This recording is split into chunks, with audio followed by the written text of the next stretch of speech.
کہ تمہاری بیوی پر تمہاری ماں کی خدمت لازم نہیں ہے. یار تم بے شرمو, تمہاری ماں جب تمہاری بیوی کو بلاتی ہے کہ بیٹا پانی لے کر آؤ, بغیر تو تم اپنی بیوی کو یہ مسئلہ بتایا کرو کہ تم پر میری ماں کی خدمت لازم نہیں ہے. کیسے بے شرم لوگ ہیں, غیرت نہیں ہے ان لوگوں میں. آپ اس پر بیان کرو کہ ساسیں بہوؤں پہ ظلم کرتی ہیں, ہم بھی سنیں گے آپ کی بات, کرتی ہیں, اس میں دو رائے نہیں ہو سکتی, اس کو غلام بنا کے رکھتی ہیں, غلط ہے, نہیں رکھنا چاہیے. لیکن آپ نے اتنا مبالغہ کر دیا عورت کے حقوق, فیمنسٹ عورتوں کو بھی پیچھے چھوڑ دیا آپ نے.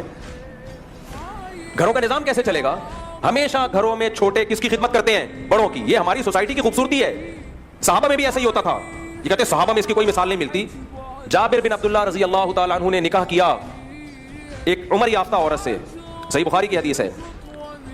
نبی صلی اللہ علیہ وسلم نے فرمایا کہ کنواری سے کیوں نہیں کی؟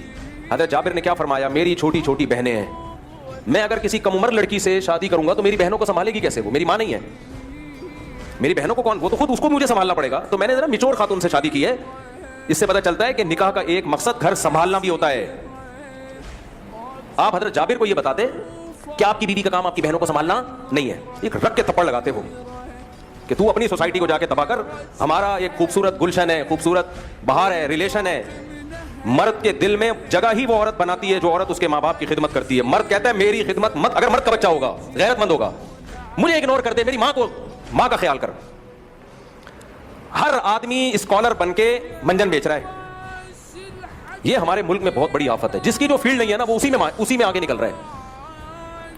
جب بھی کوئی ایسا اسکالر بیان کیا کرے نا کہ آپ کی بیوی پر آپ کی ماں کی خدمت لازم نہیں ہے, تو اس کو بول تو اپنے گھر میں اپنی بیوی کو سمجھا یہ باتیں. کتنی گھروں میں طلاقیں ہو گئی ہیں اس بیس پہ. چند اسکالرس کے یہ کلپ گئے ہیں, کتنے پھٹے ہوئے گھروں میں بیگم صاحبہ بیٹھی ہوئی ہیں ہاتھ پہ ہاتھ رکھے, میرے ذمہ تمہاری ماں کی خدمت لازم نہیں ہے, میرے ذمہ تمہارے باپ کی خدمت لازم نہیں ہے. وہ کہے تیرے ذمہ ہے کیا, بچے تو پیدا نہیں کر رہی ہے, ایک ہاتھ سے زیادہ وہ نہیں پیدا ہو رہا, تیرے ذمہ ہے کیا؟ پھر آپ کہہ سکتے ہو کہ بیٹا کرے نا ماں کی خدمت, یقیناً کرے, باہر کے کام کون سنبھالے گا بھائی؟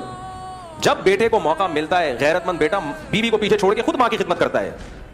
میں کھلاؤں گا اس کو پانی, پلاؤں گا اس کو پانی, میں اس کے لیے چائے بناؤں گا. لیکن مرد کے ذمہ اللہ نے کہاں کے کام رکھے ہیں؟ کمبختو, تم تو ایک اکیڈمی میں بیٹھے ہوئے ہو, باہر جاتے نہیں ہو. مرد کو کمانے کے لیے باہر جانا پڑتا ہے. تم لوگوں کو کیوں خراب کر رہے ہو؟ جو سعودی عرب میں جاب کر رہا ہے, جو امریکہ میں جاب کر رہا ہے, جو ہم تو اسی کے قائل ہیں کہ جہاں جاؤ سفر میں بیوی کو ساتھ لے کے جاؤ, لیکن ہر آدمی کے پاس اتنے وسائل نہیں ہوتے.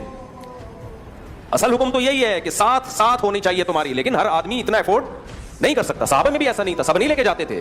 جو غریب صحابہ تھے ان کی بیویاں گھروں میں رہا کرتی تھیں, وہ کمانے کے لیے جاتے, جہاد کے لیے جاتے, بیویاں کہاں رہتی تھیں؟ گھر میں رہتی تھیں. ایسا سوسائٹی کا بیڑا غرق کر رہی ہے اسکالرز. مرد کے دل میں سب سے زیادہ قدر ہی اس عورت کی ہے